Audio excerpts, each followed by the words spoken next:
Hier, Aurélien, qu'on surnomme l'arnaqueur de Tinder version française, a été condamné à 2 ans de prison ferme. Des jeunes femmes, Aurélien en a escroqué plusieurs entre la France, la Belgique et les Pays-Bas pendant plusieurs années.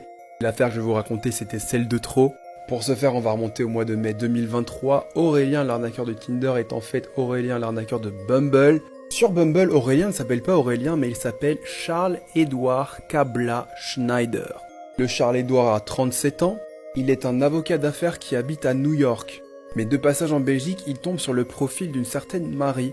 Marie qui est néerlandaise mais qui passait la journée en Belgique. Une fois montée à bord de son train de retour vers les Pays-Bas, elle reçoit un message sur Bumble de la part de Charles-Édouard. De là, ils sympathisent et ils se retrouvent à Amsterdam. Ils passent leur premier date dans un bar. Là-bas, il commande une belle bouteille de vin. Marie remarque qu'il a 1500 en cash sur lui. Mais ce qu'elle ne savait pas, c'était que c'était de l'argent qui appartenait à sa précédente victime. Vu que ça s'était super bien passé au bar, qu'il y avait eu un bon feeling, Marie le ramène chez elle. Contrairement à ce que Marie aurait pensé, il n'est pas parti le lendemain, au contraire il est resté, elle a trouvé ça très mignon. Au total, Aurélien, Charles-Édouard restera 9 semaines. Au début tout est tout beau, tout rose, il lui fait des massages, ils dansent ensemble, ils boivent, il l'emmenait dîner dans de beaux endroits, et il faisait même le ménage chez elle. En tant qu'avocat millionnaire et d'homme d'affaires à succès, Charles-Édouard avait d'importants appels à passer auxquels Marie ne pouvait pas assister. Il lui disait qu'il avait des vidéoconférences et qu'elle devait quitter la pièce. Mais vous l'aurez compris, tout cela n'était que du vent. Mais alors qu'elle commence à douter, Charles-Édouard lui dit qu'il veut l'épouser. Et pas n'importe où, il veut l'épouser à Monaco et c'est ainsi qu'il a appelé un hôtel de luxe pour réserver 60 chambres. La réservation a coûté 300 000 €. Marie est enchantée, les doutes s'en vont. Mais ce qu'elle ne savait pas, c'est qu'il avait annulé la réservation le lendemain. Entre parenthèses, ce mariage à Monaco aurait dû se produire aujourd'hui, le jeudi 21 septembre.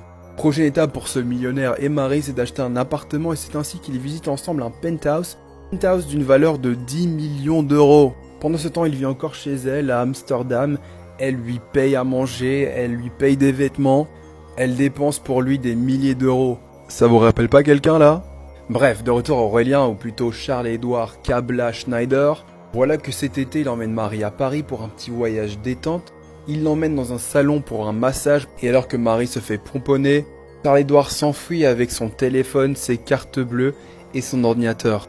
Avec toutes les infos qu'elle a pu rassembler, Marie va porter plainte dans un commissariat de Paris. Eh bien, Aurélien a fini par être retrouvé 2 semaines plus tard chez sa prochaine victime.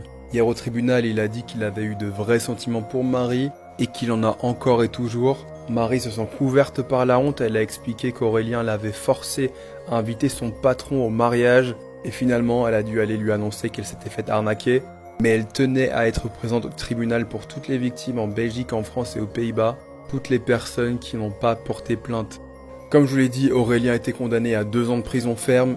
Marie, quant à elle, a reçu environ 10 000 € en réparation de son préjudice moral et matériel. Hier, elle a dit à la barre « Mon cœur est brisé ». On espère pour elle qu'elle pourra s'en remettre le plus rapidement possible.